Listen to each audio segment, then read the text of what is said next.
നരിക്കുനി ഗ്രാമപഞ്ചായത്തിൽ ഇങ്ങനെ വരണാധികാരിയായിട്ട് ചുമതലയേറ്റ് ഇവിടെ വരുമ്പോൾ ചെറിയൊരു ആശങ്കകളൊക്കെ ഉണ്ടായിരുന്നു. കാരണം ഈ ഒരു ജോലി ആദ്യമായിട്ടാണ് ചെയ്യുന്നത്.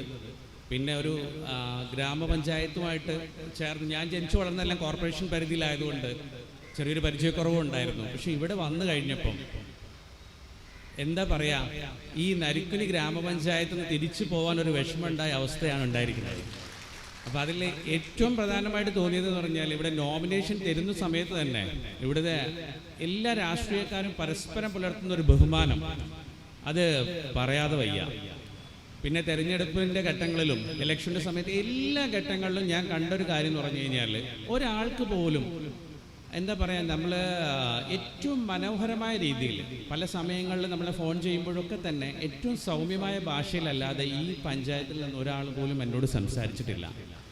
അപ്പോൾ അത് ഒരു വരണാധികാരി എന്ന നിലയിൽ ഇവിടെ വളരെ സുഖകരമായിട്ട് എൻ്റെ കർത്തവ്യം നിറവേറ്റാൻ എനിക്ക് ഒരു തടസ്സങ്ങളും ഉണ്ടായിട്ടില്ല. പിന്നെ ഇവിടെയുള്ള ഓരോ ആളുകളും ചിരിച്ച മുഖത്തോടെ അല്ലാതെ ഒരു നേരം പോലും എൻ്റെ മുമ്പിൽ വന്നിട്ടില്ല. അതിന് ഞാൻ നിങ്ങളോട് ശരിക്കും ഹൃദയത്തിൻ്റെ ഭാഷയിൽ നന്ദി പറയുകയാണ്, ഇത്രയും നല്ലൊരു അവസരം ഒരുക്കി തന്നതിന്. അപ്പോൾ ഇനി ഇപ്പം ഞാൻ ഇലക്ഷൻ കഴിഞ്ഞു. അപ്പോൾ ജനവിധി 17 ആളുകളിൽ 15 പേര് ഒരു കക്ഷിയായിട്ടും 2 പേർ എന്താ പറയുക പ്രതിപക്ഷ സ്ഥാനത്തുമായി കൊണ്ടാണ് നമ്മൾ ഇപ്പം വിജയം കണ്ടിരിക്കുന്നത്. അപ്പോൾ ഇതിൽ എനിക്ക് പറയാനുള്ളത്, ശരിക്കും ഭരണകക്ഷിയിലുള്ളവർ കരുത്തരാണ്, 15 പേരുണ്ട്.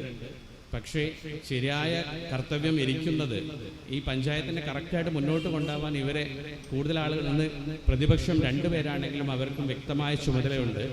അപ്പോൾ അതിൻ്റെ ഒരു മനോഹരമായ അവസ്ഥ എന്ന് പറയുമ്പോൾ നമ്മുടെ സീനിയർ ആയിട്ടുള്ള ആളാണ് നമുക്ക് ആദ്യം സത്യപ്രതിജ്ഞ ചെയ്തിട്ട് മറ്റുള്ളവർക്ക് ചൊല്ലിക്കൊടുക്കേണ്ടത്.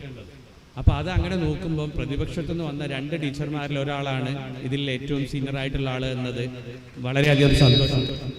കാരണം ഞാനത് ഈ കാര്യം പറഞ്ഞപ്പം ഞാനിങ്ങനെ ഈ എല്ലാ സ്ഥാനാർത്ഥികളുടെയും പ്രായം ചെക്ക് ചെയ്തിട്ട് ഗിരിജ ടീച്ചറാണ് നമ്മളുടെ ഏറ്റവും സീനിയർ ആയിട്ടുള്ള ആൾ എന്ന് മറ്റുള്ളവരോട് പറയുകയുണ്ടായി. അപ്പോൾ എനിക്ക് ഏറ്റവും സന്തോഷം തോന്നിയത് UDFൻ്റെ മുതിർന്ന നേതാക്കൾ വളരെ സന്തോഷത്തോടു കൂടിയാണ് എന്നോട് പറഞ്ഞത്, ഗിരിജ ടീച്ചറാണ്, ഞങ്ങൾക്ക് അറിയായിരുന്നു, സാറിൻ്റെ വായിൽ നിന്ന് കേൾക്കാൻ കാത്തിരിക്കുകയായിരുന്നു. അത് തികച്ചും സന്തോഷം തരുന്നൊരു കാര്യമാണ്.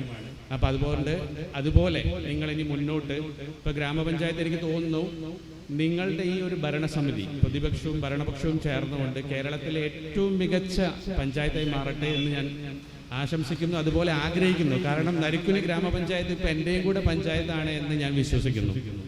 അപ്പോൾ ഇനി ഞാൻ വൈകുന്നില്ല, നമ്മളുടെ കർത്തവ്യത്തിലേക്ക് കടക്കാം. അപ്പോൾ ഇന്ന് എന്താ പറയുക, ഏറ്റവും വലിയ ജനാധിപത്യ വ്യവസ്ഥയിൽ ഏറ്റവും വലിയ ജനാധിപത്യ വ്യവസ്ഥ ഏറ്റവും കൂടുതലായിട്ടുള്ള ഏറ്റവും വലിയ രാജ്യത്തിൻ്റെ ഒരു ജനങ്ങളിൽപ്പെട്ടവരാണല്ലോ നമ്മൾ, ഓരോ പൗരന്മാരെന്നതിൽ നമ്മളിതിൽ വിശ്വസിക്കുന്നു ജനാധിപത്യത്തിൽ.